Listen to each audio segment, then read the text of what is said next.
बार पुनः सभी विद्यार्थियों का स्वागत है। आपके सामने क्लास 10 का इंग्लिश का क्वेश्चन पेपर है। यूपी बोर्ड की परीक्षा 2024 में यह क्वेश्चन पेपर आ चुका है। इस वीडियो में सेट 3 इस प्रश्न पत्र को मैं सॉल्व करूंगा। इसका क्वेश्चन पेपर है 817 HJ। पार्ट ए दिया हुआ है मल्टीपल चॉइस क्वेश्चंस। यही 20 मल्टीपल चॉइस क्वेश्चन है जिसका आंसर आपको OMR शीट पर अंकित करना है। Question number 1 to 3, read the following passage carefully and choose the correct option to answer the questions that follow। ये अनसीन पैसेज दिया हुआ है। सबसे पहले हम अनसीन पैसेज को रीड करते हैं। In the olden days in England, the laws were very cruel. A man could be hanged for a very small offense. The sheriffs, who were the keepers of the law, were ignorant men and would hang a man on a little or no evidence. Often, when a man feared some punishment from the sheriff, he would run away to the forest. In the forest, he would join the company of other men who had come there like him. Such men were called outlaws. They made their living by hunting deer or by robbing travelers on the highways. Question number 1. What was the punishment for a small offense in England during the olden days? During the olden days, प्राचीन काल में England में एक छोटे से अपराध के लिए कौन सी सजा दी जाती थी? ऑप्शन ए इम्प्रिजनमेंट, जेल की सजा। ऑप्शन बी फाइन, जुर्माना की सजा। ऑप्शन सी एग्जाइल, वनवास की सजा। या ऑप्शन डी हैंगिंग, यानी कि फांसी की सजा। तो इस क्वेश्चन का आंसर हम इस पैसेज में खोजने का प्रयास करेंगे। यहां पर देखिए, मैंने इसको अंडरलाइन किया है। A man could be hanged for a very small offence. यहां पर अ वेरी स्मॉल ऑफेंस शब्द को देखिए और क्वेश्चन में फॉर अ स्मॉल ऑफेंस, तो इसका करेक्ट आंसर हैंग्ड होगा। और इम्प्रिजनमेंट, फाइन, एग्जाइल, हैंगिंग, यहाँ पर हैंग्ड है, यहाँ पर हैंगिंग है। तो क्वेश्चन नंबर 1 का करेक्ट आंसर होगा ऑप्शन डी, हैंगिंग। चलते हैं क्वेश्चन नंबर 2 की तरफ। Who were the keepers of the law in England during the olden days? प्राचीन काल में इंग्लैंड में कानून के रखवाले कौन होते थे? तो इसका आंसर इसी पैसेज में है। यहां पर देखिए, the sheriffs who were the keepers of the law. The sheriffs who were the keepers of the law. Keepers of the law कौन थे? करेक्ट आंसर होगा द शेरिफ्स। तो क्वेश्चन नंबर 2 का आंसर ऑप्शन चारों देखते हैं। द जजेस, शेरिफ्स, lawyers, politicians. तो क्वेश्चन नंबर 2 का करेक्ट आंसर होगा option B, शेरिफ्स। Question number 3. Why did a man run away to the forest during the olden days in England? कोई एक व्यक्ति प्राचीन काल में इंग्लैंड में जंगल की तरफ क्यों भाग जाता था? Option A to join the army, army join करने के लिए। Option B to hunt deer, हिरन का शिकार करने के लिए। Option C to rob travellers, यात्रियों को लूटने के लिए। या option D to escape punishment from the sheriff। तो इसका आंसर यहाँ पर दिया है punishment from the sheriff, a man feared, वो he would run away। तो इसका करेक्ट आंसर होगा option D, to escape punishment from the sheriff। चलते हैं क्वेश्चन नंबर 4, 5, 6, 7, 8। 4, 5, 6, 7, 8 ये आपका ग्रामर का सेक्शन है। 5 क्वेश्चन आपका ग्रामर पर बेस्ड है। दिया है choose the correct option to answer the following questions. Question number 4, I met, gap, old friend in the temple? Option A, option B, the, option C, an, or option D, none of the above. I met gap a old friend, I met the old friend, I met an old friend. इसका correct answer होगा option सी, N. क्योंकि old का पहला जो letter है वो vowel है, ए ई आई ओ you. तो जो शब्द वॉवेल से शुरू हो उसके पहले आर्टिकल एन का प्रयोग होता है। तो यहां पर I met an old friend in the temple. Question number 5 है, unless he begs my pardon I gap not excuse him. Unless he begs my pardon I gap not excuse him.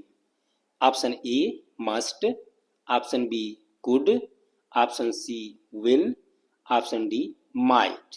तो इसका करेक्ट आंसर होगा option C will.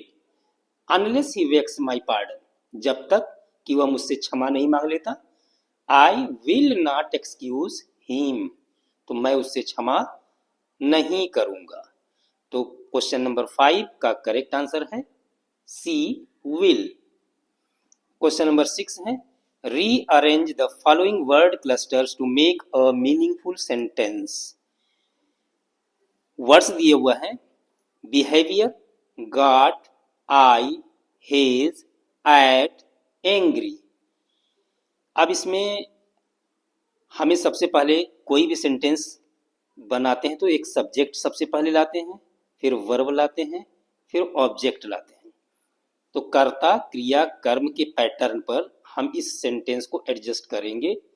तो सबसे पहले subject देखते हैं, यानी कि कर्ता।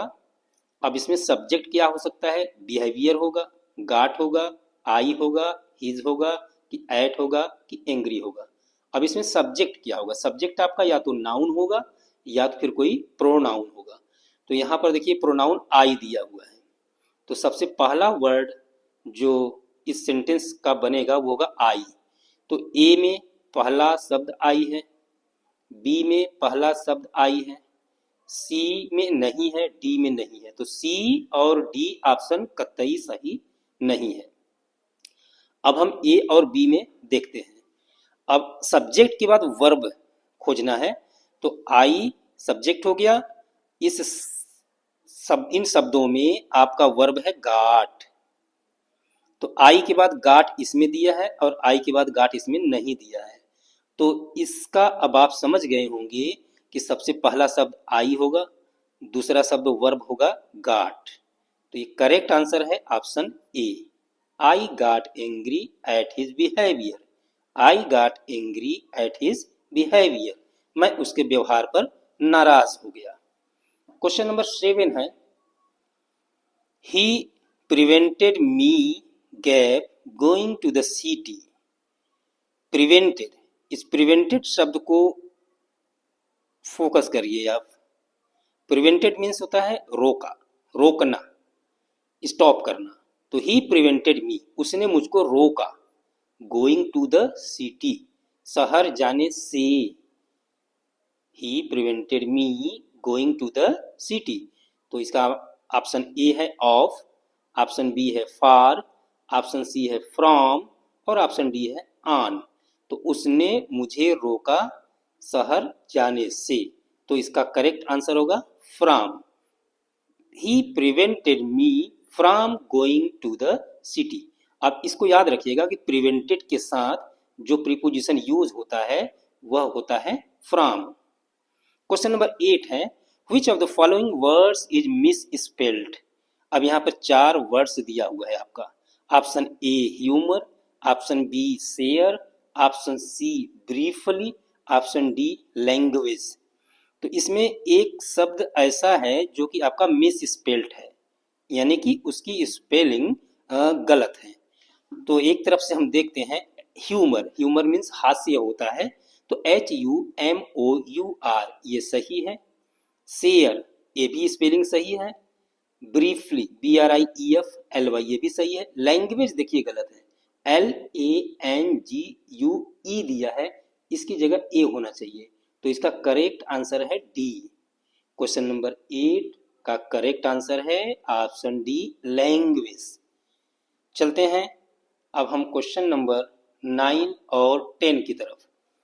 क्वेश्चन नंबर 9 और 10 ये दो क्वेश्चन आपका प्रोज से लिए गए एक पैसेज पर बेस्ड है। Read the following passage carefully and choose the correct option to answer the questions that follow. ये कुर्ग और कोडागु, कुर्ग नामक चैप्टर से यह पैसेज लिया गया है। कुर्ग नामक चैप्टर से यह लिया गया है, जिसके राइटर हैं लोकेश एब्रोल। सबसे पहले इस प्रोज पैसेज को रीड कर लेते हैं। कुर्ग और Kodagu, the smallest district of Karnataka, is home to evergreen rainforests, spices and coffee plantations.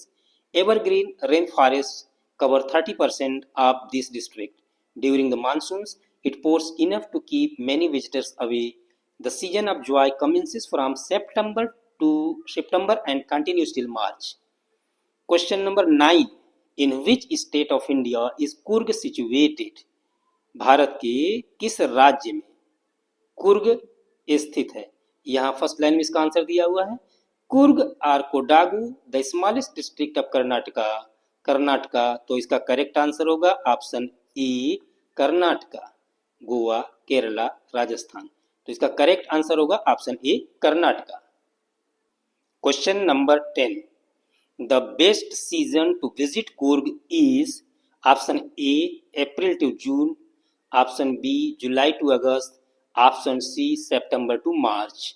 तो पैसेज में हमने देखा कि उसमें सितंबर और मार्च का जिक्र हुआ है, तो इसका करेक्ट आंसर होगा option C, September to March. Question number 11 to 13, अब ये आपका प्रोज से ही 11, 12 और 13 ये तीनों क्वेश्चन प्रोज से बेस्ड है। Choose the correct option to answer the following questions. What did Lencho hope for? तो ये क्वेश्चन आपका ए लेटर टू गॉड से लिया गया है, जिसके राइटर हैं GL फ्यूंटेस। तो क्वेश्चन है कि what did Lencho hope for? Option A good shower of rain, option B, bright sunshine, option C, a good crop, option D, cloudy weather. इसका करेक्ट आंसर होगा कि लेंचो को किस चीज की आशा थी? वो है एक गुड क्रॉप, वह एक अच्छी फसल चाहता था। क्वेश्चन नंबर 12 है कि who was the first black president of South Africa? South Africa के पहले अश्वेत राष्ट्रपति कौन थे? Option A, Oliver Tambo, option B, Yusuf Dadoo, option C, Nelson Mandela, और ऑप्शन डी, वाल्टर सिसुलू। तो ये चैप्टर आपका Nelson Mandela long walk to freedom से लिया गया है, और इस चैप्टर को आप पढ़ते समय देखे होंगे कि शपथ ग्रहण समारोह में सबसे पहले मिस्टर डी क्लार्क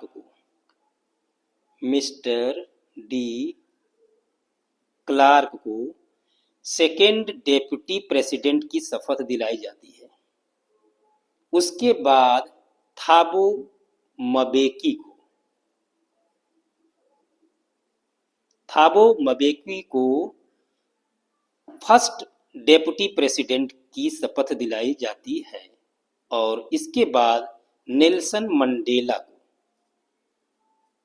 प्रेसिडेंट की शपथ दिलाई जाती है। तो who was the first black president of South Africa? दक्षिण अफ्रीका के पहले अश्वेत राष्ट्रपति कौन थे? Nelson Mandela. और मिस्टर डी क्लार्क कौन थे?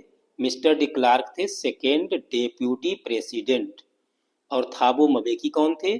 ये first deputy president. Question number 13 है, the bakers of Goa used to wear, Goa के बेकर्स क्या पहना करते थे? Option A, kabai, option B बोल, option C a long cloak, option D all of the above.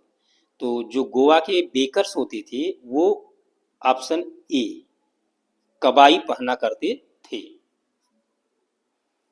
Question number 14 and 15, ये आपका पोइट्री सेक्शन यहाँ से स्टार्ट होता है।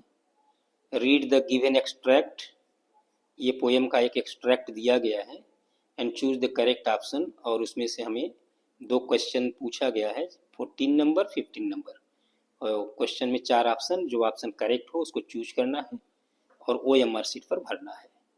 क्वेश्चन नंबर 14 है कि who is the poet of the poem the बाल पोएम। आपने द बाल पोएम पढ़ी होगी।